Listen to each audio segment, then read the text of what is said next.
Welcome to What a Time to Be Alive, the only podcast counting down everything this week that made you say, what a time to be alive.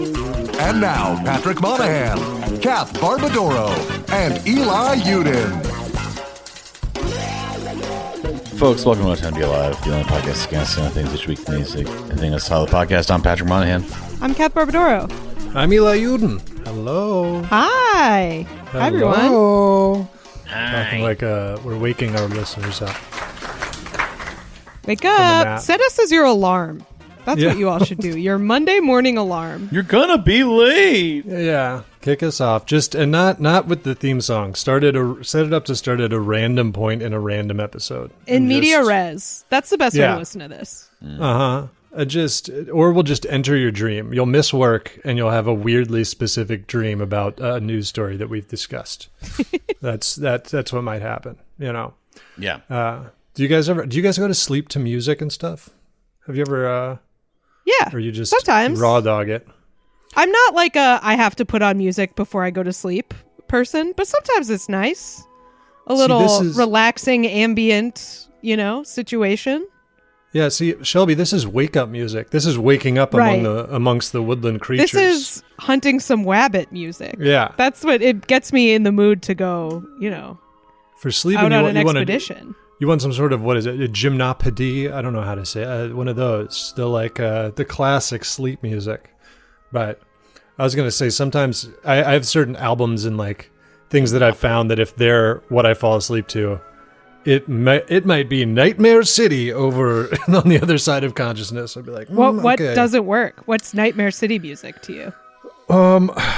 Well, it's like once or twice, but I know one of them is which makes a lot of sense, really. But sometimes I'll fall asleep to speed runs or something. Someone just kind of there's someone playing and talking about a game or something. Sure, and then you're in Resident Evil. Then Silent Hill is one of them where I was like, oh, this is not good. That's obviously going to send me. That makes a lot of sense. Just kind of weird tones. But I feel like even some of the ambient, it's 8-bit Silent Hill on Game Boy. I feel like even Silent Hill would be fun. I feel like that one that you could play without getting freaked out. Wouldn't be that scary. Yeah. It'd be nice. They could demake it. It. Yeah. No, but I feel like even some of the ambient ones do it sometimes. If it's just long drawn out tones, it's well, that's peaceful, the problem is if you're on a Spotify or a Pandora or something and you're doing synth stuff, they might throw in a John Carpenter or something, Yeah. And you don't want that. That's not what you're there for. And what are you going to test it out? You're going to listen to that 428 song generated playlist to find out that there's one in there that's just violins da da da da. No, you just have nightmares. Exactly this. Is this Silent Hill music? Hell yeah. Yeah. They've also, I know they're an evil company and all that. But finally they figured out that people wanted a button that was I'm going to listen to this, but don't remember any time I listen to this. Don't log Incognito mode.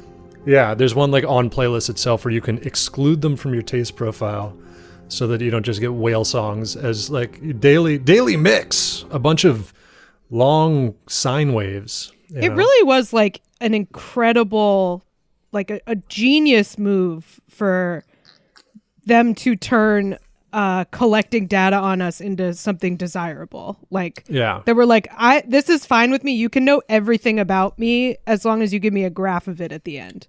Then it's okay. Brilliant marketing. At least give me a slice of the pie. Give me a bite of the cookie if you're going to collect all this data. Let me know how it turned out. Let me know what image of me you developed. You're getting all the wonderful services. The softwares as services. Yeah. Just what we always wanted. They're serving you. It looks like there's a guy in your house, by the way, Eli. There's a guy back there.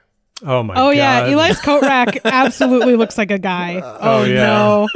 Oh, no. This is why I'm having those nightmares. There's a cool guy in my room. He is cool. It looks like he has a hat on. There's a fashion. He's sort of slumped over. There's some kind of streetwear stranger in your house. Of course it looks cool. It's my clothes, baby. You've been visited by the streetwear stranger. It is the menswear mangler.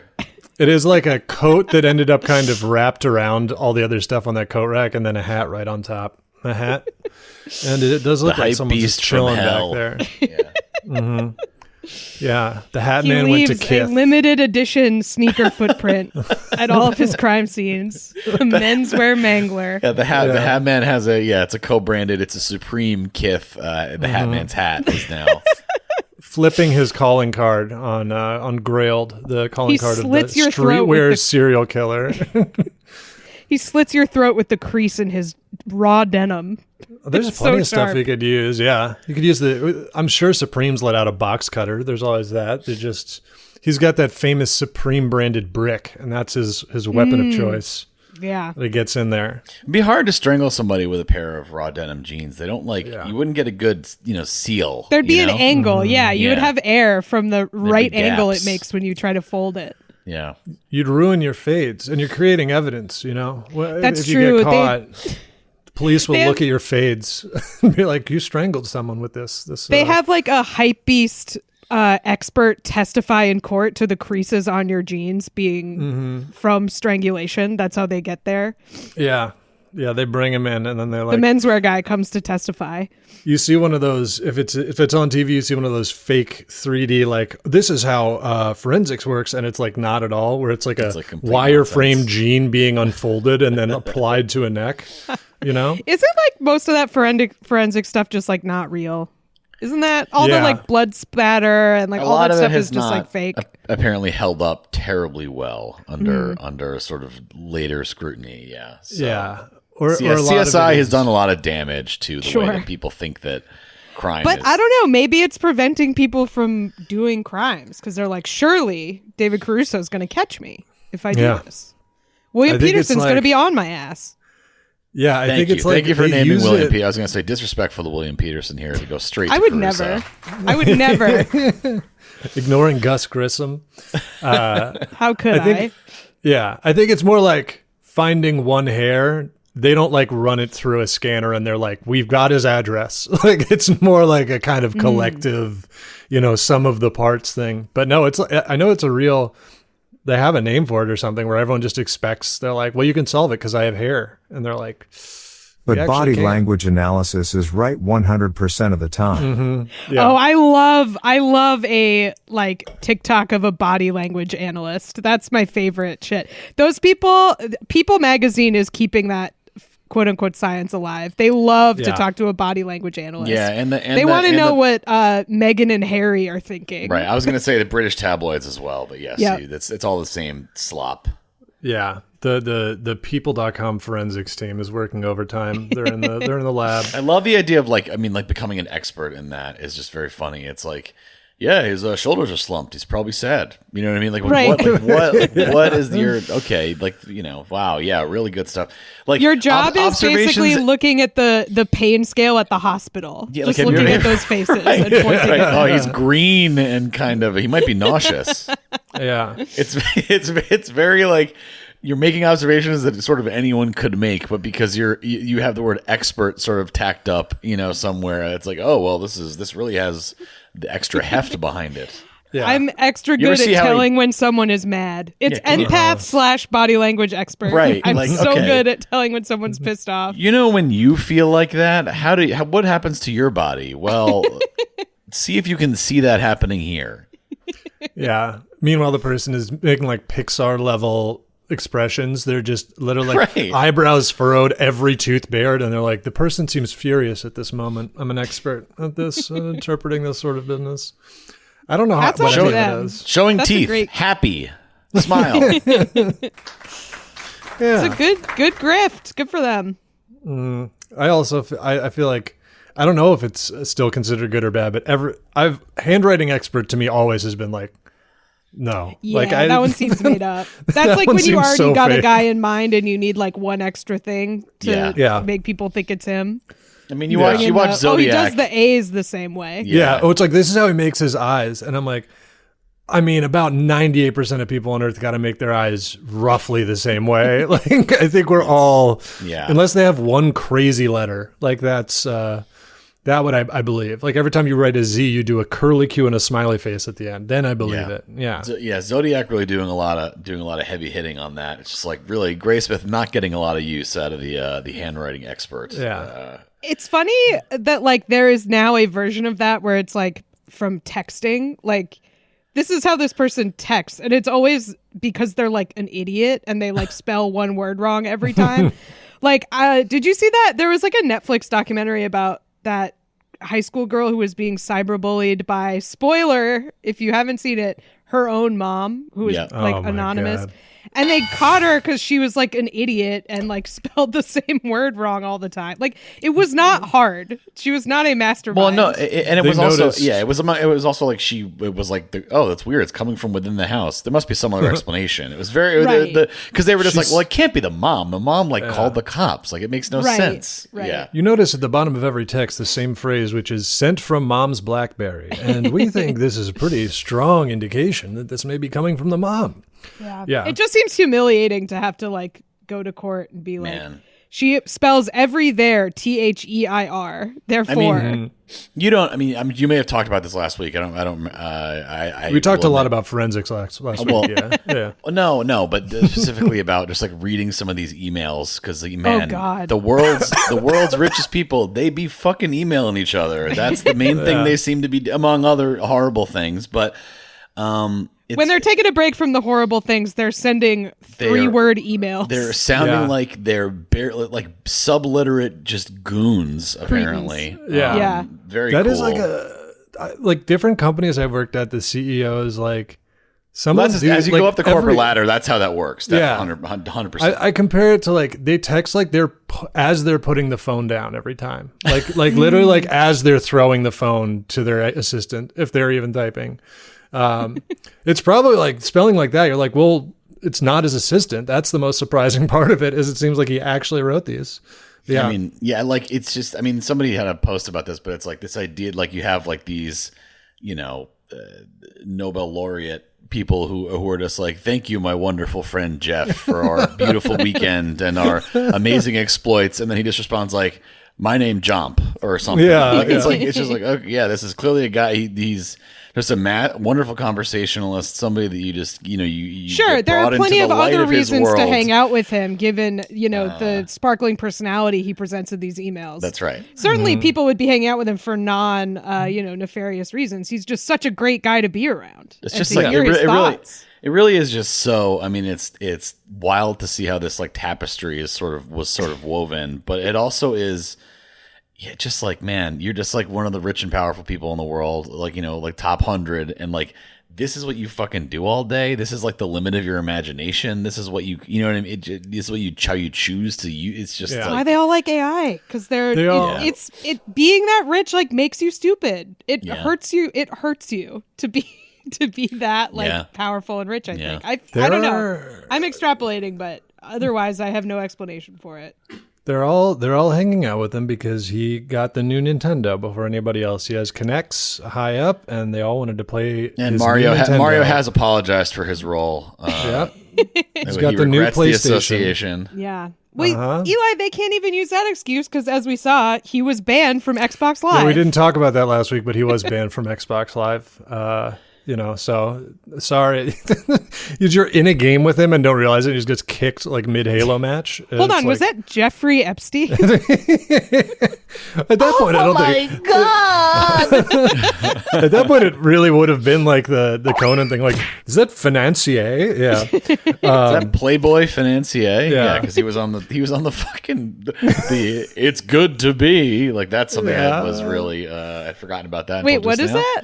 He was on that VH1 like where they had it was like, it wasn't Robin Leach, but it was like that, Lifestyles of the Rich and Famous. Oh my god, they did one on him? Yeah, like in 2004 or something, before all this. It was a split episode. Him, The Fabulous and 3 6 Life. Mafia. It was he's showing them around. It was 2007, so it was just in Under the Wire before his first conviction, or his guilty plea or whatever. Good stuff. His very own private island with a helipad and a mysterious temple-like structure, which we're only allowed to shoot from Flavor a of distance. Love era, great time to be alive. Yeah, great time to watch stuff on VH1. Rock of Love, obviously, obviously, Pumpkin, spin on somebody. Please, Punkin, Punkin, I believe. Yes, that was up there with Irene getting smacked on Real World Seattle. That Greatest Yeah. moment of my life. Yeah. I think reality TV peaked with New York on Flavor of Love. I think love she New is York. the with greatest New York. person to ever come out of any reality TV. Her name was New York. That was the nickname that Flav gave her. Yeah. And yeah. then she is so good on reality TV that she had her own show called I Love New York. Man, She Yeah, which rocked. arguably is just being kind of a very chaotic person to the lives of everyone around you. Yeah. Is being good on reality TV. It was great. But- She was awesome. She's still Yeah. funny. She's like sometimes she'll pop up on like RuPaul's Drag Race or something, and she rocks. Big fan. Yeah. you know, the thing was Flavor of Love the first one where everyone got a nickname like that? Was that I the think first one of so. those? We got to bring that gave- back. That's because so funny. then Rock of Love did it with Bret Yeah. Michaels, and like, man, they spent like less than a half a second thinking of what the nickname Yep. would be for all the. It's like there's just like borderline somehow less than zero effort going into these, yeah. I Which was think the those are key. we got to bring those back because first of all, it somewhat anonymizes these people, which I think is good because it prevents them from because now they're just all on there so that they can get a teeth whitening sponsorship on Instagram. Right now they have to. Well, they'd have to at Mm-hmm. least use come up with this, give them the stupidest names possible, so they have to go by that to have any sort of Right. continuity. Yeah, And also, like people We can't. didn't know how good we had it.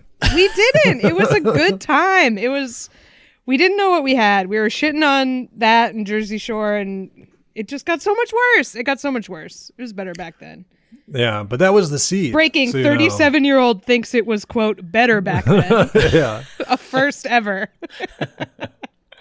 But yeah, that was the seed. And then people were like, well, these shows, like, it's really good when they fight. What if the whole show was people fighting? And then it just became horrific. Yeah. they're Then like, it got kind of dark. yeah. And then they were like, well, I bet they'd fight more if we turned up the temperature in all the buildings we filmed this in. And it's like, okay, you're Right. kind of going. How about you're we going let a them little far. sleep for 2 hours a night and give them unlimited alcohol? What if we did that? Yeah. Good stuff. That's no, but back then, yeah, Flavor of Love and kicked it off. I mean, it's got tendrils everywhere. One of the other Flavor of Love contestants eventually married Shaq. That was Really? Hoops, which the made first sense. the first season winner, Hoops. Was Engaged. Hoops a show She about never married marrying Shaq. Shaq? No, her name. Flav named her Hoops with a Z. Oh, I Yeah, see. she was on Flavor of Love. Unclear why. It's not like she was playing basketball like when he Maybe saw it's because her, she I loved don't Shaq. think. Wow. Foreshadowing.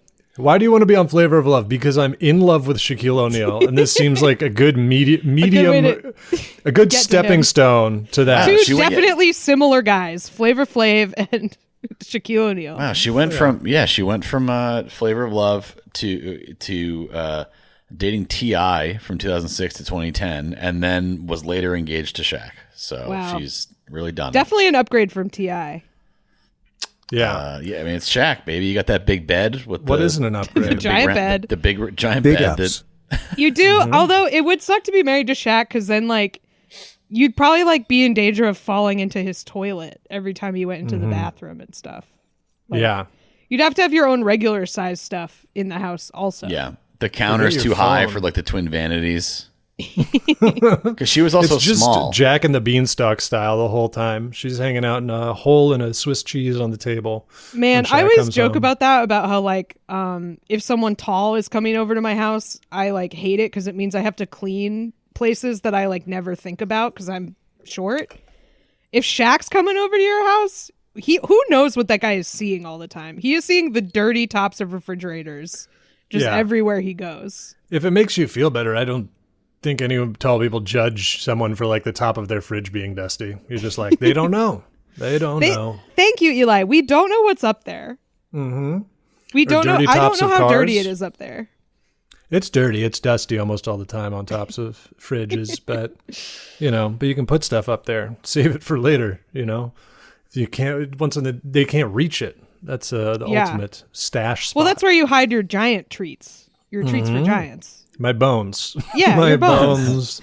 That's make where I your hide bread. the bones of an Englishman. I put Yeah. them up there, and yeah, it's beautiful. Well, should we do some numbers? Sure, let's do some numbers. Number 5. Number 5 this week comes to us from Charlie Xbox in the Discord. And it is a story I saw that would have been, I am furious because this has denied us all just what could have been something we really could have used at this time, I think. And this is about Olympics are coming up. That me at the water cooler, the Olympics are coming up, and saying that for years until they Olympics happen. are coming up. You talking to the menswear man in the background of your Zoom in front of the water cooler because you work from home. Olympics are coming up.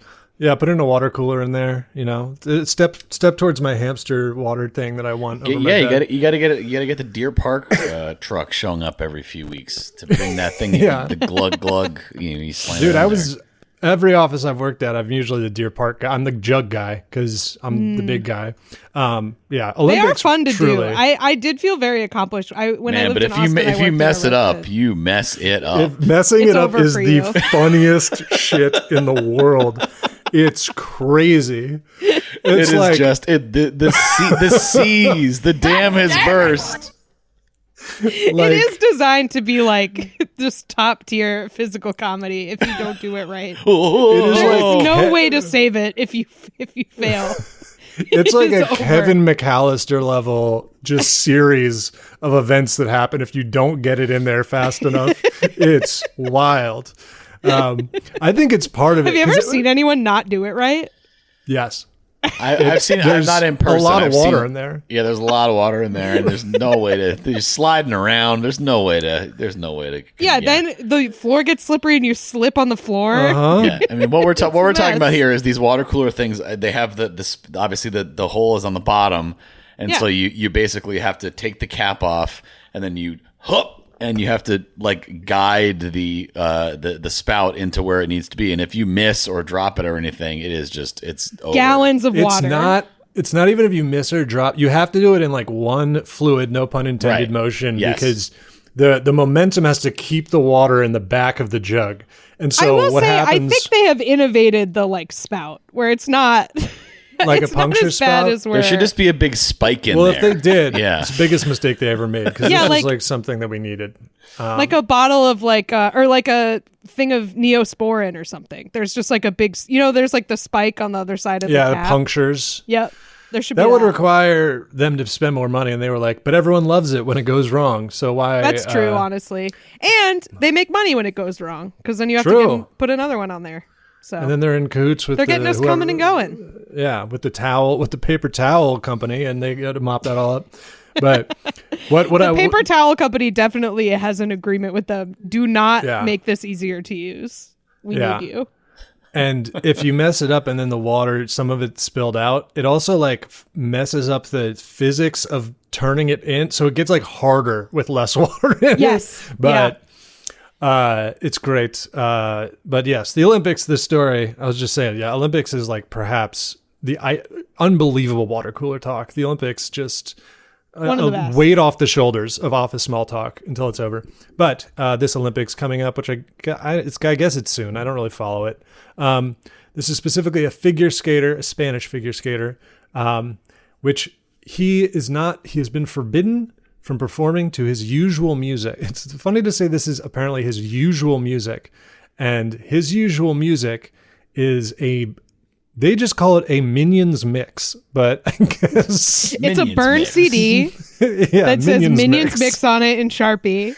And he gives it to the figure skating officials. Yeah. Which is track 3. Thank you. Uh-huh. Is it a CD of Minions music, or is it a CD that Minions mixed of music they like? Which I don't know what they like, but it's just tequila, but instead of tequila, they say banana. That's right. Yeah. Is that anything? Minions. Well, now you're saying tequila, and I was thinking of Minions mix, which is something you can put in the drink.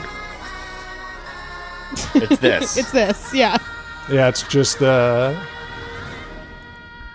then the minion shoots an arrow through 100 axe heads. It's perfect. But. Yeah, so he performs to Minions music, which I guess is like the Pharrell Minions song or whatever. Or is that Despicable Me and the Minions are connected? I'm not up on Minions lore. They're from Despicable Me. Yeah, and then they've eclipsed their owner. From it.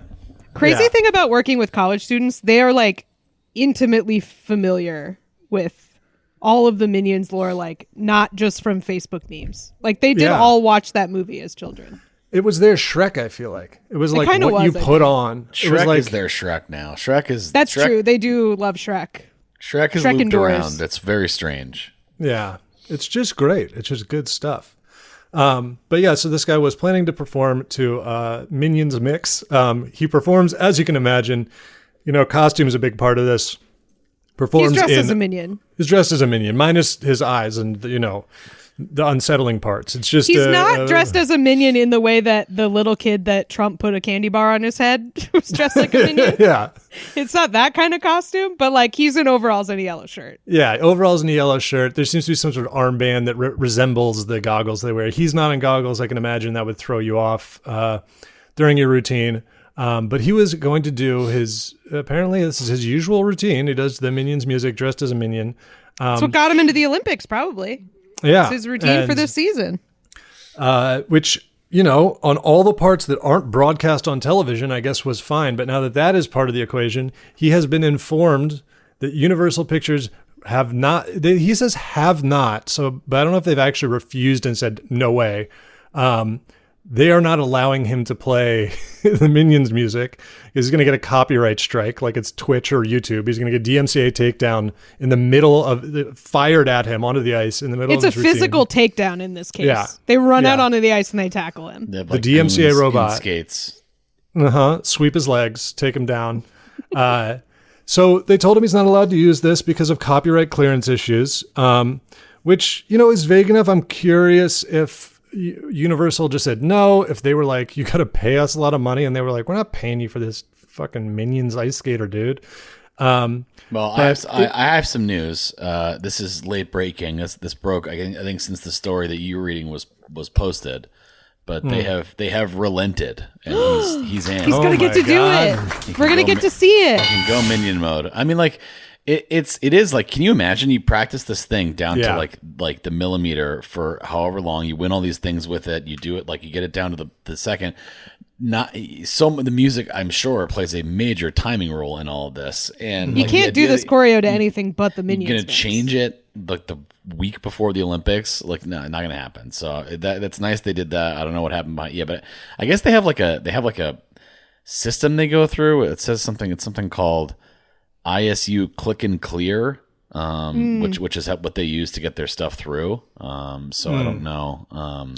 So maybe it was more of a manual review was needed more than it was just like it just automatically said no, and then they were like, well, because that was my thing about it. It sounds like the system where I get like 2 cents from Sirius every 3 years. Is the same, same system. Gets their money directly from Raw Dog. And because that makes sense. I'm glad they did, because that was what was I felt was like this was such a massive kind of like PR gaffe to refuse this, because now everyone's dying to see it.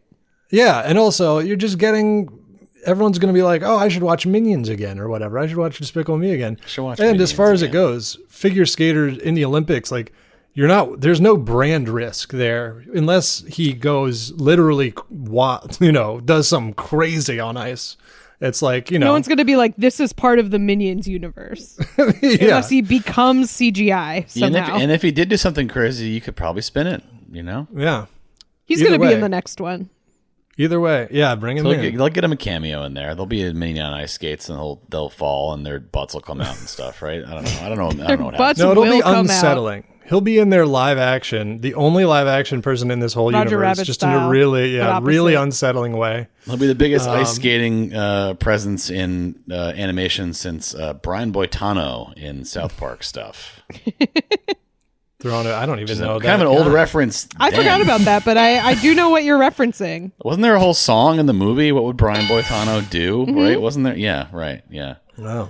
That was a while ago. I don't really know why, other than it's a funny name. I don't know if there was a particular reason. There's probably a little bit of like, probably not the best. I feel like you could identify generations by who the big like media figure skater of that. Like, I'm a Christy Yamaguchi. Sure. Oh yeah. Child. That was that's who they were all talking about. Kwan. Yeah, Michelle Kwan. Yeah. Michelle Tanya Kwan was kind of like the last a little big before one. my time, but Nancy Yeah. was still around for sure. And everyone was like, justice for Nancy. when And that was Apollo Ono being probably, I think it's safe to say, the most famous speed skater there ever will be. It was crazy, the grip that Dude, Apollo you're a Ono speed had. skater. Your name is Apollo. You got it. Yeah. If you're any good, you've got it made. You're in a thing that's about speed and involves special shoes, and you're named Apollo. It's perfect. This is all. Yeah. This must have been the plan. It's crazy.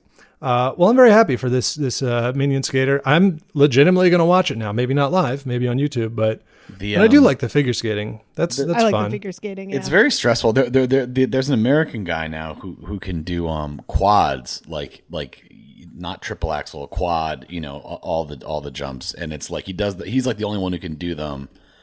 Are they going to ban it regularly. like they did with the woman who could do the backflip? Where they're like, sorry, you can't do this. I don't know. You're not allowed to do Ilya this anymore." Malinin, he's quite good. We watched some of the championships, and this is all. I backed into this thing. I did not know this was a thing with him, but his outfit is very like.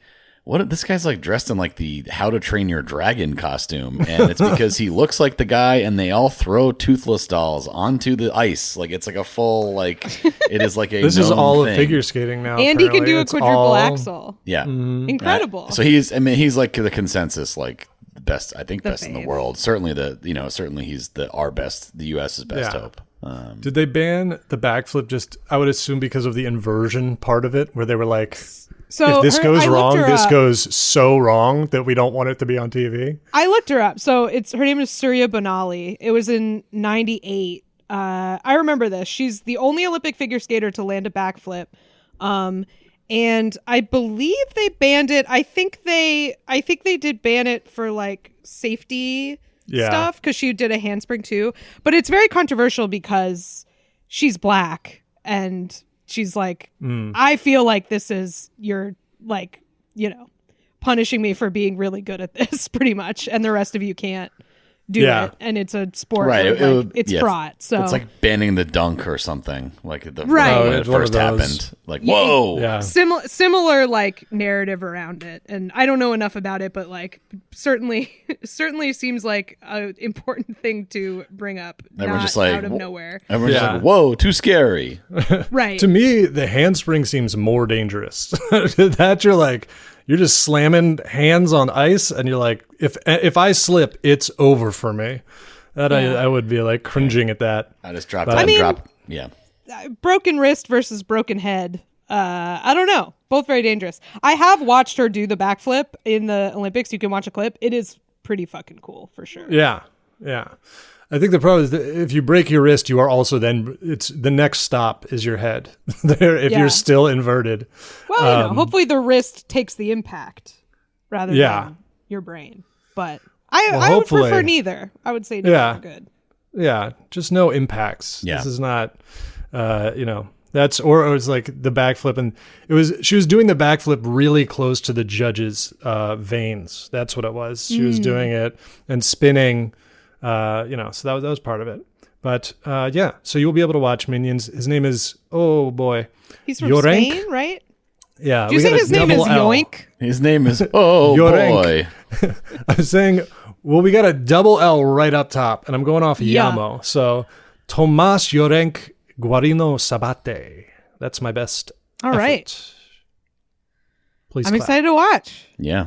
Are y'all? When does it start? Starts this weekend. Opening ceremonies. I think the ceremony's on the 6th. Yeah, I believe. Okay, so already has happened. Some of the stuff is happening already because they have some things that like the brackets are too big or something. I'm not really sure, but I just mean by the time this comes out, it will have already yes. been started. Spoiler: we're recording this Thursday evening in case anything crazy happens. Yes, Yep.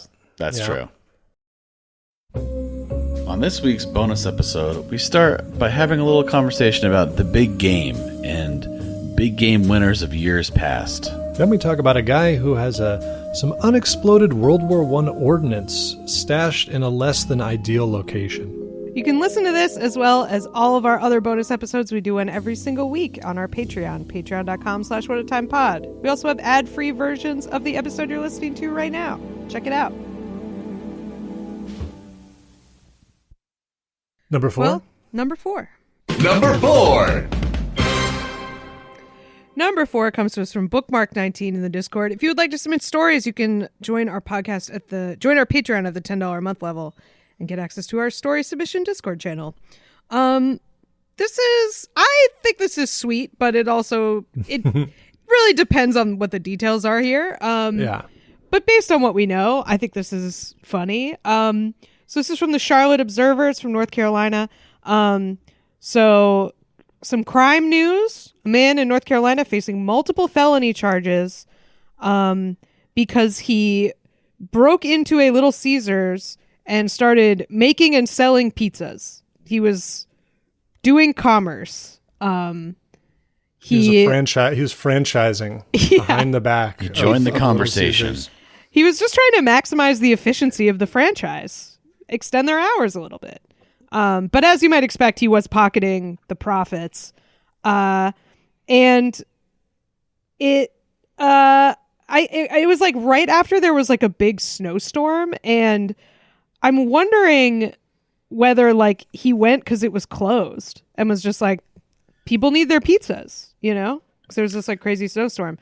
So it does say, because this was my question, he used to work at this Little Caesars. So he knows the technique. He knew the lay of the land. He could probably make them to specifications where like, no, I don't know if people ordering would know, except that he would probably be like, hey, cash only, please, for Little Caesars. Depending on the offering you're making over at Little Caesars, it does have one like huge barrier to entry gone, which is you don't necessarily have to toss. You don't have to do the cool tosses pizza wise. Because if you're just making the pans, if you're just making the deep dishers, you can just, you're just packing it into a pan. You don't need to have the aerial the special skill. Yeah, you just need to know like the recipe and how to like turn on the big oven. Yeah, and I think I know the recipe. It's like dough, cheese, tomato. Sauce. Yeah, but you gotta, to make it like a non-suspicious Little Caesars, you gotta know the ratios. You gotta know the, because it's all industrial slop until it gets assembled into a pizza. It's all in big buckets. He's also assisted, though, by the wild variation from worker to worker that Little Caesars will provide. Okay. It comes different sometimes. You're like, whoa, this guy's freestyling. This is wild. I don't mean this to sound like I think I'm better than you, but I do. I've never eaten Little Caesars pizza, so I can't say. Oh, well, that's all right. I don't know if I have actually, but yeah. I think you're not throwing yourself that far up the ladder to be like, I've never eaten Little Caesars. They're like, oh, okay. They're like, and my ticket to the opera, please. Yeah, right. Like, I think looming that's it. Down from the balcony. Yeah, exactly. Yeah. My balcony 1.5 feet off the ground. Mm-hmm. Hello, peasants. It's like, I'm just Eli's height now. How's the Little Caesars down there? Yeah. Look, if your pizzeria doesn't have that little clown stamp, cat's not going there. The little pizza clown that means it's authentic Neapolitan. What's the pizza clown? Yeah, because he's got a funny hat on, and to me that makes a clown. Anyone? Oh, that like the like regulation, the Neapolitan. I didn't know it was a clown. I just thought it was like a federation. No, it's just got a guy on it with a funny hat. Which, like I said, to me that you're a clown. If you got a funny hat on, you're a clown to me. Chefs are clowns. The Pope is a clown to Eli. You heard it here, folks. No, I see what you're saying. It's like he's like a little jester with a pizza paddle. Mm-hmm. But Pope only a clown when he's got the big one on. When he's got the little toque, fine. He's just a normal Pope. Oh man, I was like really going through it the other day, and I was watching videos of people handing their babies to like the Pope's attendants, and then he'd be doing like a ride through on the like motorcade, and people would hold up their babies, and like the Pope's Secret Service guys would just take the babies and hand them to the Pope, and he'd bless them and give them back. They're so efficient. It's really good. I was hoping that they were all holding their babies, and he was driving by with like one hand out the window. Saying like good game, like a Little League game? Yeah, like an NBA player running out of the tunnel, like da-da-da-da-da-da-da, just blessing them all. Just smacking them on the head as the car goes by. Yeah, right on the little dab, right on the fontanelle of some beautiful blessings. No, it's good. There's like a bunch of guys with like suits and earpieces, and they just like laser focus, see the baby, bring it to the Pope, bring it right back to the person. And the comments pointed out like good game, good game, good game, good game, good game. That's what I was thinking. Yeah. They're trained to Good see game being babies. You know, Yeah. the way that like special forces or like whatever, instead of like seeing movement or like sniper glints, they can see a baby's head at fucking 400 yards, and they're like, Where's "Bring my it, Capri Sun? Capri Sun." Yeah, They someone in the comments of these videos pointed out, like, props to these guys that they always get it right of bringing the baby back to the right person, because there's so Oh, yeah. many. They're just baby. It's maybe wild. they give out tickets like a coat check. You hand the baby, you get a little, deli. I mean, I do counter feel like style. if you got it wrong, you would know right away based on the reaction. But I don't know. Maybe someone wants a blessed baby to take with them as a souvenir. So who wouldn't? So that's just a net improvement on your baby. It's might as well get it blessed. Why not? the other thing that people in the comments are saying that is very true is like all these kids have an unassailable 2 truths and a lie for the rest of their life. The Pope touched my That's head. so good. The Pope touched my fontanelle. Yeah, I would just dismiss that immediately. I'd be like, yeah, Pope touches a lot of fontanelles. I believe That's that. true. Like I've been like in the like Vatican courtyard when he did a big old blessing. Didn't touch any of us, but like he popped his head out a window and said some Latin.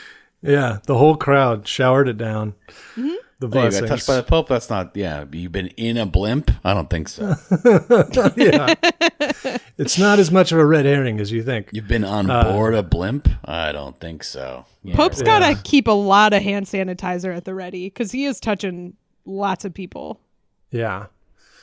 Well, you think, maybe perhaps he's protected from such germs. It would That's be true. just bad press for the entirety of the church if it was like, oh, the Pope had bed bugs or something. I don't know what you give by touch. The Pope had bed bugs. Everyone's got to bring back their babies. All Pope those has bed bugs are so blessed now. They're all going to heaven.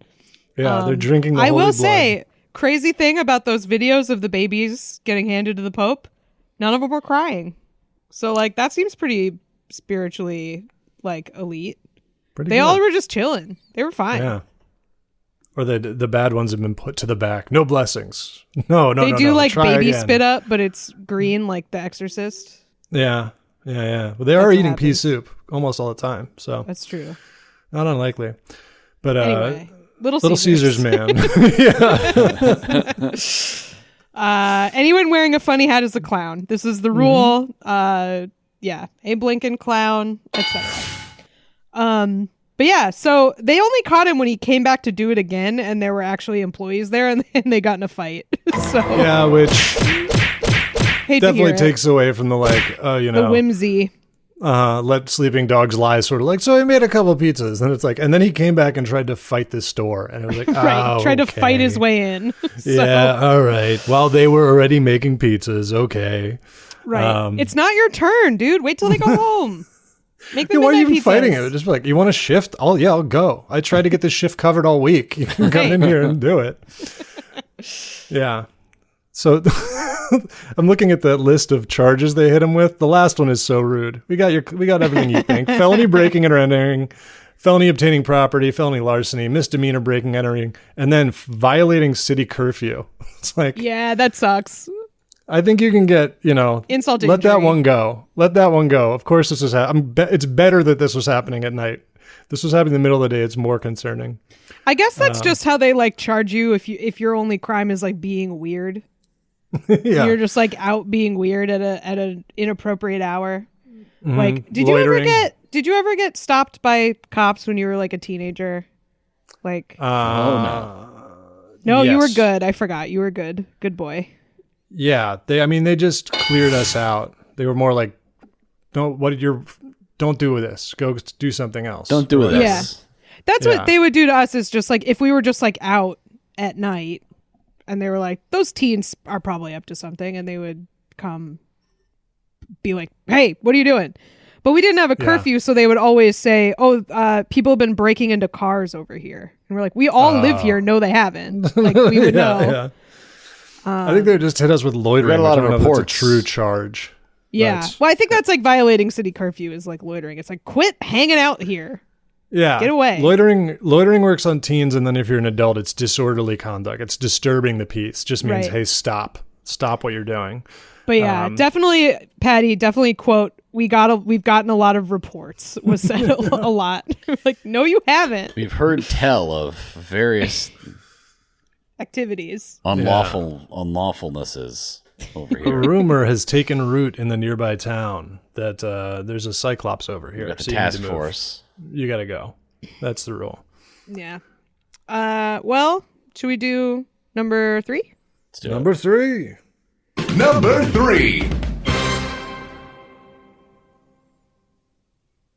Number 3 comes to us from Shrugging Emoji in the Discord. And this is a story about, it's about the Olympics again. And it's about sort of aerodynamics and the small amounts of things that can make major differences in the flight path of athletes. So this is This is for the getting shot out of a cannon event. kind of. I mean, effectively, yes. Sort of, Human yeah. cannonball. So there's already something last. It looks like so the International Bobsleigh and Skeleton Federation, skeleton being one of the that's like the most truly insane thing that people do, like the luge, Yeah. but like on Right. like They're on like a sled Gillette razor. Yeah, they're on like a Yeah. They're balancing skateboard. on a straight razor to Yeah. go down. they're on a skateboard and Truly just like invented by like people were luging and they're like, I don't feel scared enough. I'm worried that I won't die if I crash. Can I go head first? Like violating the rule of every water slide in the world and being like, let me down head first. Yeah. I just want to try. It is interesting how there are like quite a few winter sports where they're like, this would be best if I were nude. Like I would be better at this if I were just naked. Like lots of aerodynamic stuff. It's like, but there would be drag. I mean, we haven't spoken about what event this is, but I can tell you it would look very funny if if a man was nude and that shit was just fluttering. It's like a rudder. It turns them, you know? Yeah. It could spin you. You don't know. Fluttering. Yeah. Like a long skinny pendant flag. Yeah, on a long flight like that, you dress to the left and all of a sudden you're doing a barrel roll. You gotta strap it down. You gotta keep it down. yeah. So what we're getting. So Anyway. what I was saying about the skeleton thing before, just to say that they already just had a little mini sort of issue with there were new helmets that the Great Britain team were going to wear for the bobsleigh and skeleton, and they have aerodynamic ridges. They were banned by the Federation for being an unfair advantage. So, By the way, I think it's silly that they call it a bobsleigh. We all saw Cool Runnings. It's a bobsled. yeah, Yeah. Don't call and it the guys in bobsleigh. Cool Runnings You're not know Santa. how it works. it's not like that. They didn't. Come on, there's more to it. It's got to than be that. really annoying if you're a real bobsled Yeah. person. It's like everyone knows this from a comedy movie where the joke was that they didn't know about bobsledding. Yep. Feel the rhythm. Yeah. That movie's awesome. is Sorry, a good- bobsledders. it is a Sorry, good movie. bobslayers. Sanka Coffee, Yul Brenner, all the guys. The bobslayer. Darius Bannock. That'd be a good winter slasher. The bobslayer. Yeah. I was hearing it in like the Doom voice, the Doom Slayer, the Bob Slayer. They got mixed up and they sent the Bob Slayer to hell and he died. He did not have any of the combat qualifications. That's who's to in your fight off house, the demons. Bobslayer. Yeah. He's like, can I get in line with a couple guys? That's all I'm really focused on here. I think he's like a murderer in the Olympic Village. I think that's what the movie in my head of this is very good. But anyway, There's- no ridges on helmets. Not allowed. Nope. They were banned. So the next thing that has come up since then is so the way that it works when you're doing ski jumping, I guess, is they wear these like bodysuits, right? And they have to Flanders. They go Flanders mode. They go Flanders mode, and they get, I guess, like scanned. They get like a body scan to fit the so the suit is fitted to them, and that's all done under the auspices of some kind of, observant or They just go something. through that machine at TSA. They go through the TSA machine, but what I'm saying is like you have to go through this process to make sure your stuff is complying with all the rules and all that stuff. Yeah. So, what these guys have done, or they're accused of at least, and I'm not sure which team necessarily, so basically, what they've done is that before they got the scan, they injected their penis with hyaluronic acid or paraffin to make it. They gave it fillers to make they it got dick bigger. fillers. And you would think that would, that would not be what you want because it increases, there'd be more drag and stuff. More but room actually, in the area. But what it does is that way when they're scanned, it's like bigger, and then the filler or whatever naturally kind of goes away, and then by the time they get the suit and it's time to compete, there's like a little kind of sale basically where it was like there's like excess stuff. Yeah. Like the world's most subtle flying squirrel sort of like thing. Exactly. Yeah. But it's like the opposite of cutting weight before a fight, right? It's like it's so funny. And it's this is not bobsledders now. This is ski jumpers. This is right? ski jumpers. Okay, yeah. So like the fluttering fabric in flight, becomes and the way they jump, they basically jump and they're like kind of like mostly at least their legs are like starfish. You know what I mean? Like their arms are not, but like that. So that is a like point that gets a lot of wind. You know what I mean? Like right. So they kind of jump like they look like the standing guy emoji when they jump. Like, they T-pose in the air. It's funny, because it makes sense like for ski jumping, but if you like go to a ski area or something, that's like how little kids look on skis. Because little kids never have ski poles because they're just like too little, and their center of gravity is such that they just stand and look exactly like that. And it's imagining them getting launched off a ski jump is very fun. Maybe it's like a return to, they're like, we have to return to our natural instincts. Maybe that's programmed in every child. They know this dance, and they were like, no, you're overcomplicating it with all this adult stuff. You do a T-pose. I pulled up because I saw this is about the story, and I saw this kind of serendipitously right before we recorded, that I was like, okay, so they're doing that. I mean, obviously it's a very long jump. So like you said, small things make a difference. So for every 2 centimeters of material that they can get extra by pumping their penis with paraffin. Okay. That gives them nice alliteration there. Yeah. Paraffin. Yeah. Pumping my You made it sound like a Pokemon. Yeah. That's how I warm up before plays. Paraffin pumping my uses penis wax with attack. paraffin. Yeah. Yeah. That Pokemon that's just a penis filled with paraffin.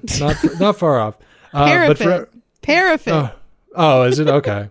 Sorry, I'm not a wax guy. They like it in there, by the way. Yeah. But for every 2 centimeters of material they get added, that gives them apparently almost 6 meters of length. So like, that's huge. Because this is, I don't know if is that one of the ones where it's like, it comes down to, really, really small measurements, or it's more of like, it does seem like one of the ones where you got to get kind of lucky on the day, because you don't get to make up ground if you're a ski jumper. The world record for the longest ski jump is 254.5 meters. So I feel like that can make a significant difference. If you get 6 meters, that's huge. Break it, just shattering the world record because and it goes it's such a clear lie. It goes all the way to your ankles. And they're like, you're in a wingsuit. This is clearly. How much saline and paraffin did you put in your dick? This is impossible.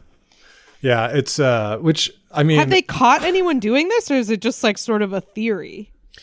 It's very on the allegation stage. There are no specific skiers or teams that have been. But there's accused. like a whistleblower or something. I'm not totally sure where this is being sourced from, other than like there's an article in The Athletic about it. I think they should let them do it because it's funny. I think if you cheat in a way that's funny, that makes people more interested in the sport, you should be allowed to. Just walking in and everyone just like, and now for my measurements, and they're just like, oh god, here we go. Look at this guy. Yeah, for sure, man. How are you not passing out every time? Yeah, right. Okay. Yeah. Well, and then you get somebody gets the wonderful experience of being accused of that, and just being like, nah, I just got a big hog. Yeah. Yeah, it's I know it seemed weird like hog. It's actually worse for me. Big, but it's actually a huge problem in my ski jumping career, despite, I actually made it smaller so that my suit was tighter. So, yeah. I would say took like penis shrinking drugs instead, which I don't know if is you guys... soy, obviously, as we all know. Mm-hmm. It's you drink pasteurized milk, and that's what happens. Yep. It's tofu and it's gone. It shrinks back into you. But it's like, I don't know if you guys have been to the corners of the internet where you see like the synthol guys, the guys who inject their muscles. Yeah. Oh, yeah. And they'll it's put like some in their dicks too, for sure. Yeah, that's what I've seen. And it's like, it's crazy that you would know immediately. It doesn't look like a bigger dick. It looks like crazy. It looks like you have something. So I can't believe they'd just be like, yeah, it was always really big on one side, like a bubble. That's how it's always been. Like, it's just, I feel like they would be able to tell a little bit. Or maybe they just don't want to make it awkward. They're just like, cool. Especially if it's somebody. That's your situation down there? All right. Not my problem. Yeah. You'd also think that this would be a small enough community of ski jumpers that they've measured them before, scanned them before, and they'd be like, not to make this awkward, but we you're know. A growing boy. Congratulations. Well, yeah. What did you... Nice, dude. Yeah. Nice, dude. Nice. That's what the Olympic Committee is saying. Yeah. Wow. Which also, this whole thing, I guess, raises the To question. quote a line from Eastbound and Down that I think about all the time, from Craig Robinson. He just looks over at a guy at the next urinal and goes, "Tight dick, player." And that's Nice. Tight dick. Tight dick Should we player. on that? Should we do the next story? Number 2. Number 2 comes to us from Wet Bigfoots in the Discord. Look, we are your foremost source of news about weird stuff happening on a plane. If something weird happened on a plane, we are going to talk about it. And this is a recent story, although the flight in question was actually several years ago, but somebody just uploaded video from it and it like went viral. There was a British Airways flight. It was to Jamaica. So London to Jamaica, a 9-hour flight, and it took off. First hour, fine. About 1 hour into the flight, people on the plane got up and started loudly preaching and singing for 2.5 hours of this 9-hour flight. People felt moved to testify on this plane. And I watched some video of it. It's not like solitary sermon giving. It's like, stomp and shout, we're testifying. We're like a couple we're like a couple notches away from speaking in tongues in terms of the level of enthusiasm of this group of people. Yeah. We're going full call and response type stuff. Like yeah. Okay. It's getting hectic on there. Sounds great. There's a good clip where you just hear a little kid go, "The seatbelt sign is on." It's so sad because they're getting up. Though. They're getting up and like yelling at people to like accept Jesus into their heart or whatever. Yeah, you got to find the rule. He's got to find a way to come at it that's not persecuting their religion in any way. So he's like, right, it's a seatbelt sign. You actually got. That's why we're not going to get into this. Mired, in that situation, I am prepared to persecute. It's time to persecute. Yep. Sorry, you're facing the lions in the Coliseum. That you can't be. You can't be doing that. I'm sorry. You're going out the airlock. All right, we're figuring out a way to do that on a plane. You're going. I feel out of like here. I had like. Have you ever been like you've gotten up and they've like dinged the seatbelt sign at you? That has happened to me before. Yeah. No, I just can imagine them passive aggressively dinging the seatbelt sign. One time I got up to use the bathroom and they like dinged it again. I was like, "Do you want me to piss on my seat? Because I don't think you would like that." So should have been on top of your pee. Should have been planning. That's right. I'll hold it. I'm a good boy. I don't want to interrupt the seatbelt sign. I respect it. Yeah, I'll piss you guys are rule followers. piss my shit right there. I also do. This is funny to me. The person who posted it with one of the all-time least helpful descriptions of something, where it says she described the flight as "quote like being in church." Yeah, I mean that's exactly that's way too neutral for what's going on. If you want to be in church and you're in church, that's good. This is not. So this also, I wanted to say, something similar to this happened to me like a couple weeks ago on the subway, and it was crazy. Oh no. There was a woman on the subway where I was on the M train or whatever, and it was like the long between the Brooklyn and Manhattan going over the bridge. And there was a woman who was doing more of like a rocking back and forth, like rosary bead style, like saying verses to herself or whatever. And so everyone's just like, okay, that's fine or whatever, you know, like do your thing. I'm not going to stop you. And then a woman went over to her and was like, are you praying? And everyone was like, oh no. Why are you like, engaging? Yeah. Yeah. Why are you engaging? Do and not also engage. like, if you're going to tell her to stop praying, everyone, that's like the one time I feel like everybody will be like, just let her pray. Like, you know, it's not like she's listening to shit without headphones or something. But she walked over. This isn't like a Reddit debate zone. Like, let this woman do her rosary. Yeah. It's like, I'd like, so who were you praying to exactly? A magic man. But so everyone was like, what's going on? I'm praying to the subway conductor. Leave me alone. If I lose focus, we will fall off the bridge. I'm holding this on the rails with my mind. This whole thing is going to blow. The woman who walked over, who I also want to be clear, like, and no disrespect to anyone involved, but this woman looked like absolutely, totally normal, younger woman. The woman praying or the woman who was the woman asking? going over? The woman praying also didn't look, which I think was part of it. Like, she didn't look crazy or anything. She was just like, you know, and the woman goes over and like, what's going on here? And she goes, will you let me preach to you?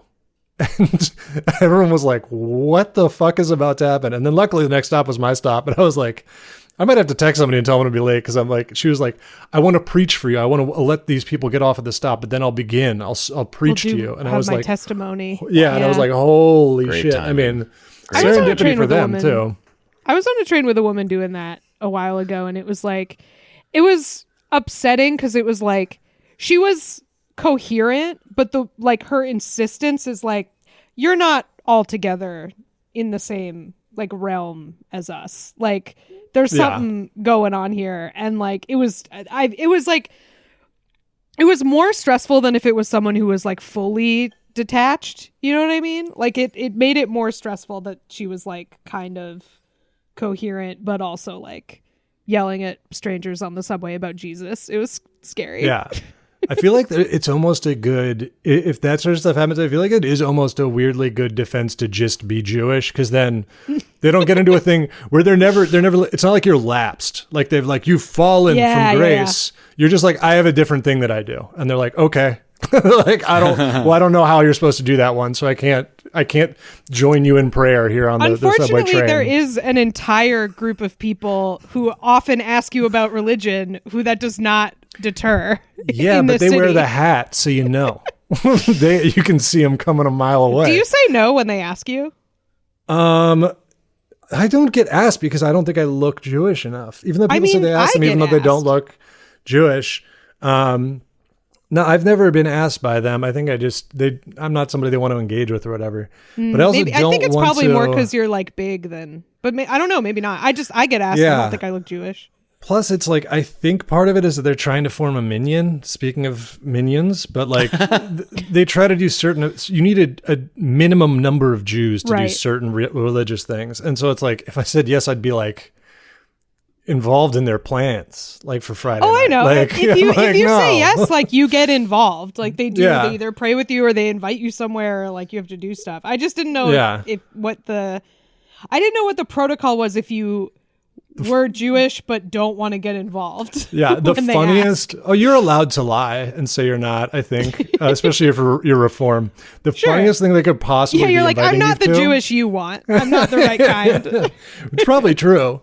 The funniest thing they could be inviting you to would be, one of the things you need a minion for is a circumcision. So you're like, I'm Jewish, and they're like, get over here. We're we're ready to go. Scissors are cocked, locked and loaded. Can you just duck in here? Do they ask you, Patty? Do they ever ask you? I've been asked. I don't remember the last time it was though. Like it was. I guess I live closer to like the very Jewish part of the city than either of you. Yeah, you are in a Hasidic neighborhood. Not to blow up your damn spot. I would probably be asked if I was there. Most of my interaction with them was I would bike through that neighborhood when I was a dog walker, and they like hate bikes. And so a woman tried to throw they would try to door me. A woman threw like a bucket of water at me. Like, oh my God. Yeah. They're not happy about it. So whatever. Someone balked you. It was terrible. Yeah, I was like, I went to Hebrew school. They didn't say shit about bikes. I don't know where you guys got this, but they really hate it for whatever reason. So, Well, anyway, I feel like- as we have established on this podcast before, if you're on any form of transportation and someone starts talking about Jesus, it's not good. It's a highly stressful time. It's not what you want to hear. I think that's part of it is like they come out of nowhere. Like I said, Hasidic people, like when it was like the Hare Krishna stuff, it's like you knew but it's the Christian tends to be the one that you can fly under the radar until you stand up and people are like, uh-oh, here we go. Yeah. Yeah. But, I hope they had a wonderful prayer circle on that thing. I wonder what started it, because it started an hour in, and did they think the plane, was it because the plane was going to crash, or were they just like, whoop, time to do this now? It's 10 o'clock. Yeah, we got to go. I suppose if you have a fear of flying and you're deeply religious, those two things really would lend themselves to each other pretty well. Yeah. If you're like, I'm terrified that I'm going to, this plane is going to crash. And they're like, well, you do have a guy you can ask to not let that happen. It's like, all right, everybody up. We're going to do the thing. Yeah. But 2.5 hours. I don't know what I would do. Yeah. They said no alcohol was involved. Yeah. No, that was the spirit. They didn't need spirits. They had the spirit, baby. Yeah. Not necessary. Well, I'm surprised this person kept this under wraps I guess this happened in 2020. Yeah. I guess, if I were her, I also would have never forgotten about it. So. Yeah. Found it in an old iCloud, backed up a phone and was like, oh yeah, the weirdest flight of my life. I remember this now. Yeah. Yeah. I got really lucky on my really long ones on my trip. It's just I don't know, being locked somewhere with strangers for 15 hours. It's just such a gamble. Especially right now, I'm just the public? I don't want to be around the public. Yeah. Thank you. You're putting a lot of faith, maybe never putting more faith in the social contract in general than a long airplane flight. Yep. It's just everyone be normal, please. And they aren't a lot of times, especially after the pandemic. People are just getting thrown off for being weird as fuck or duct taped to seats and shit. I think we all owe Peter Jackson so much, because a long flight before you could watch all the Lord of the Rings movies. How did people do it? How did they get through? That's a good question. Yeah. Forget director's cut. It should be called the aviator's cut. The traveler's cut. They should just stitch them all together. The traveler's cut of all the director's cuts. It's 13 hours. That's, Have you seen that great picture from it? It was some hugely important sports event, like the Super Bowl or something like that. And it was a picture of a plane and every single TV, maybe the World Cup. And it was that every single TV on the plane was the World Cup, except for one guy, and it was just a Gandalf. This dude was like, no, I'm on a plane, I'm watching Lord of the Rings. It's just a million soccer, and then just one World big Cup, Gandalf. one Gandalf. Everyone's all psyched, and then one dude just dun, dun, dun, dun, dun. Yeah. I saw a video the other day that someone posted where they were like, shout out to the woman in front of me on the plane who just watched 2 hours of slow motion footage of horses. And then all the comments were that's a nature documentary. You just can't hear it. Oh, yeah. It's still a horse documentary. which implies a serious love of horses. Because, you can watch one about poison dart frogs and you're like, regular horses. I love the idea that this person just thought it was horses and music. And that was it. The most curious, it was the opposite, where it was I was watching the nature documentary live. That wasn't what was on the screen. Was the two guys who looked like a father and son who watched multiple episodes of Gutfeld in front of me on a plane once. Oh man. And didn't laugh once. Just sat well, that makes sense. And tanked it. Yeah. But it was come on, play the crossword game on this. Play Peggle or something. Why are you still doing this? I had a real emotional roller coaster like that on my flight home from Hong Kong on my trip, where the guy next to me put on Boogie Nights, which is my favorite movie. And I was like, hell yeah, brother. Enjoy Boogie Nights. Great plane movie. It's over 3 hours long, I think, or close to it. And I was psyched, and I was like, should I say something about Boogie Nights to this guy? And then as soon as it was over, he pulled out his iPad and started watching Kill Tony. Also, like, well, guess not. When I was traveling for work, and I was checking out of the hotel or into I forget which one, but there was a guy who was from the South, who was or from Texas, I guess, and he was talking to the desk clerk, and the clerk was like, "Yeah," he said, "Oh yeah, Texas, yeah, I'm actually going down. I'm traveling to Texas in a few weeks.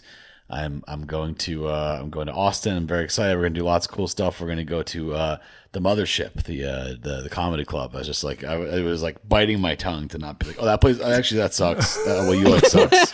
Your plans are stupid. Actually, the stuff that you like is bad." So it is the comedy mecca after all. So why not make a pilgrimage? Is what I say. Just man, what a yeah. I can't think about the Mothership without like just my brain, just like my spine compacting. But yeah, let's do number one. Number one.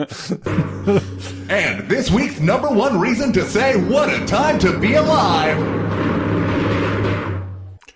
Number one this week comes to us from NC Hammer 326 in the Discord, and I'm sure a lot of other people, because oh boy, was this one right down the fucking middle for our podcast. We were loving this. This is what man. And this is that there was a fight. I'm trying to double check if this was boxing or UFC type MMA.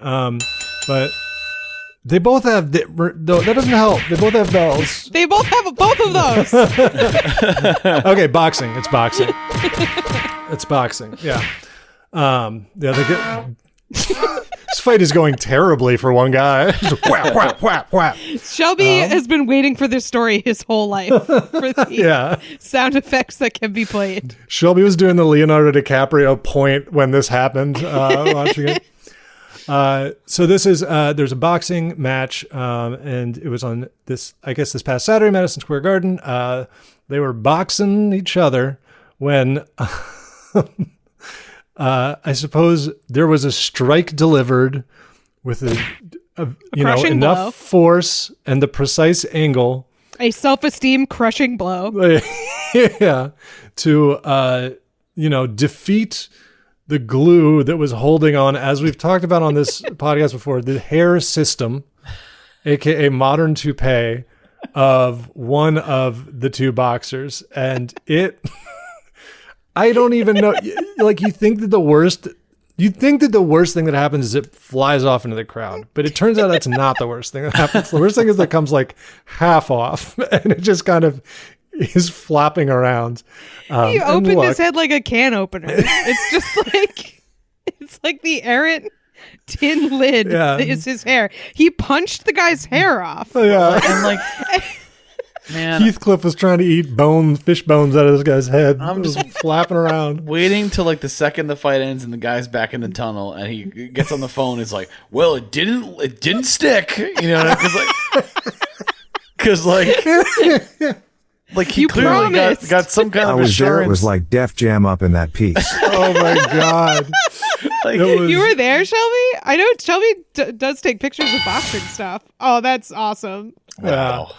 So, yeah, it's just so unfortunate for this to happen. There's so many things going wrong. Another thing that's particularly shitty about this, like even worse than like the systems are great from what I've heard, or whatever. They're much better than they used to be in a lot of ways. In very specific ways, it probably would have been better to have an old school toupee that just flew off like a seagull. Whiffed off, yeah. Yeah, whiffed off. Hairpiece punched off is like a Tim Robinson character sentence. Like, it is crazy. Yeah. Toupee punched off. Insane. And it's gotta punched hurt, him so hard it made glue not sticky anymore.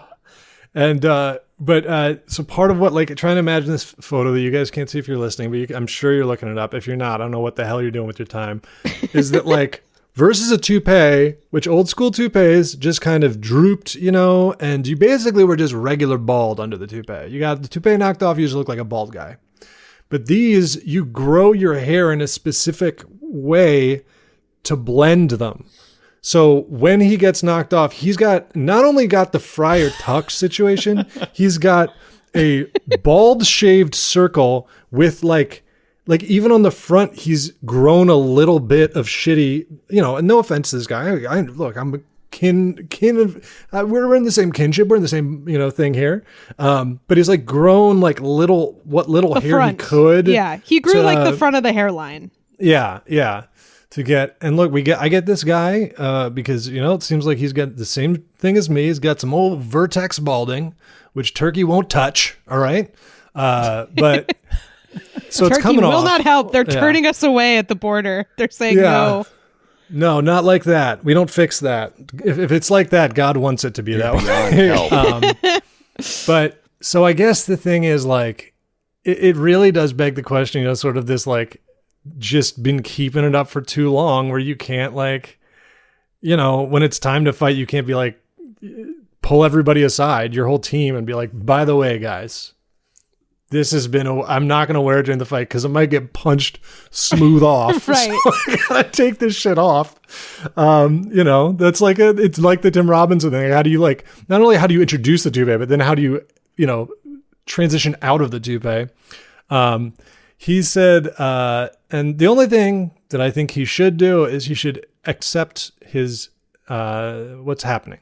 And he should, He claims he lost his hair during fight week after washing his hair with ammonia. Mm-hmm. That's what he's saying. Man. So it like happened all at once. Okay, yeah. Totally. Right, yeah. Get this man a little Gorilla ripped it consults with Charles Barkley. I'm going to tell you to come home. It's time to come home. Because, he says, I shampooed and it was like ammonium bleach. It's such a bad explanation for like 100 reasons. He does. Okay, I just found an article. First of all, I will say this guy did win the fight. Yes. So that helps a little bit. That the guy who got his toupee punched off did win. They got to redo the fight because you think it's an advantage, but also if you punch somebody's hair off, you're done. I'd be like, we got to do this in a week. Everyone has to be reset. There's like a mistrial. It's like, no, man. Like, also, if you don't know someone's wearing a toupee and you punch them and all their hair comes off, you definitely think you killed them. Like, you've never seen that before, but you're like, that's not something that happens when they're still alive. Right. Did I just like, is his brain showing now? Like, what just happened? Yeah. Punched his skull cap off like fucking Ray Liotta in Hannibal. It just like knocked his shit off. So he says he's blaming the barber. He's he's thrown his barber under the bus, but he also said, I blame my cousin too. He was like, yo, my barber nice. So his cousin was like, go to my barber. He's gonna hook you up. Yeah. And then don't listen to your cousin about the barber hookup. That's not gonna be good. I mean, it's when your hair is grown like you basically grew a socket to put a toupee in. Like, you can't be like, this was a spur of the moment solution. This has been part of what you've been doing for a while. I think you got to say, I mean, the other thing too is I'll just say he would look good chrome dome, especially if you're a boxer. Yeah. That's what he should have done. His opponent's bald. Shaved it. Isn't he? I mean, it's boxing. There's like a 50-50 chance. Like everybody in boxing is bald. So, which is probably an advantage, right? I feel like it is an advantage to be bald in boxing because they Vaseline their eyebrows so that it doesn't catch. Like, you can shrug, you can deflect punches with your pate, with your shiny, smooth head. Shelby, is this accurate? You're boxing. Wow. Incorrect. Sweet science. My future is a trainer. Shave it off. This sweet science, knocking somebody's fucking toupee Nobody off. could form words, and we're just pointing at the Jumbotron. This has got to be like probably Yeah. Probably the hardest you've laughed in your life, I would guess, or close to it, that you were there. Yeah. I cannot imagine seeing this with a live audience. This is what the Jumbotron was invented for. This is what you need a closer look for. I hope they did replays of it getting punched off. I don't know if it was like one impact punch off, but yeah, man. How do you... He said, by the way, Eli, I would love your thoughts on this as someone who knows the systems. He said it was $700. I know I haven't looked into the systems. The system has never been a path I've had a desire to go down, but I know they're very expensive. Yeah, I know you're not like looking into it for yourself. I just know that they're not cheap. You know the technologies. Yeah, they're not cheap, and then because you get it done like once a month or something, I think. So you have to like, it's like, and obviously you got to use good hair for it. Otherwise, you look crazier than ever because you got like it's got to blend in with your regular shit. Right. Well, I think with him winning, I guess there's that. I do think that his opponent has like a genuine axe to grind about this, but also because I feel like if you punch someone's toupee off, it's never happened before, but it's a TKO. It has happened before. It happened once in the 70s. Yeah. Oh, in the 70s? Was that like a seagull style? That was like a whiff, like a Mr. That had Magoo? to be like like the toupee guy in Goodfellas. Like it had to be one of those. And let's see. That was even crazier if that guy thought that was going to work. If he had a regular ass toupee and he's like, this will stay on. No, it won't. He's never going to take before the system, you know? Okay. Well, this doesn't really count. What happened was Howard Cosell's toupee fell off in a post-fight brawl. Oh, okay. So he not wasn't like one of supposed the to be boxers. fighting. Yeah. He's like an announcer guy. Yeah. Oh, famous, an iconic announcer. Yeah. Was it? I don't know if it was one of you guys in the chat that was saying, like, talking, maybe it was something in the Discord or whatever, but this is like truly a Super Punch Out victory. Yeah. Like this is a guy from Super Punch Out that this is his weak spot. You knock his toupee off, you get bonus points. It's like you got to stop the fight. I don't know what. Why do you think you stopped the fight? Like the guy I feel like it would make the guy whose hair got punched off so mad that then he's like going Super Saiyan, you know? Yeah. Yeah. Steam's coming out of his ears, you know. Yeah. He's that's it. A train whistle is somehow emanating from him. It's crazy. Yeah. From the top that you just knocked off. But I do think like if I was fighting him, like I would at the very least, I would think I deserve like a stoppage if I punch someone's toupee off. Cause I'm like, I gotta gather myself, dude. This, like, if you punch someone else's toupee off, you're like, I don't want to fight him now. Yeah, I think his opponent should be like, look, we'll pick another date and get this sorted out. But like, because how do you just snap back into focus when you knock someone's toupee off? It's crazy. Yeah. Let's see. Congrats to this guy. Yeah. Nuts to his barber. Good riddance. Yeah, he's only lost once in his professional career. I think we can say he's lost like 1.5 times. I don't think this is a clean win. The 37-year-old absorbed a flurry of this is beautiful sports writing. Absorbed a flurry of punches that resulted in his head snapping back, causing his hairpiece to lift. Yeah, yeah. I saw like a slow-mo thing, and it was like there were a couple of like kind of like, you know, the dam hadn't fully broken yet, but there were a couple of spots that were kind of, and then there was like one big shimmy, and then finally it was like the full like flat like flip back, you know, the can opener. Yeah. And then it came back down and sat a bunch there. of sardines climbed out and of the top then he of his eventually head. just ripped it off his head, right? Yeah, Didn't he and just it like says- take it off and throw it in the crowd? He did throw it into the crowd. Yeah, he threw it in the after his dislodged late in the second round. So it made it to the second round. I mean, honestly, don't shit on this barber. He put hair on that stayed through. They don't test it for this. More than a full round of professional boxing. Right, like that's even a jab from a heavyweight professional boxer would be fatal to the average person. Yeah, like this is the extreme. This is like when they test something and you see it, it's like they build something that just like, you know, like pounds it with a hammer like 1 million times because they're like, well, that's the most extreme thing. Putting my system in a hydraulic press to see what will happen. That's what this was. Like if I was getting a system and someone was like, it can survive 1 round of a heavyweight boxing, I'd be like, perfect. That's far beyond anything I'll ever expose it to. You know? So yeah. You know, I don't know what to say to this guy except you did it, I guess. I know what to say to him. You know what I say to him? Plugs. Get it? Oh, okay. Yeah. Wow. Yeah, Like very and subscribe. nice. Y'all ready for this? Find our Patreon bonus episodes, merch, Discord, and more at whatatimepod.com. And follow us on Twitter, TikTok, YouTube, and Instagram at whatatimepod. Check out Kath's other podcast, Lie, Cheat, and Steal, about liars, frauds, thieves, and bullshitters. Theme song by Naughty Professor. Thanks for listening, and best of luck.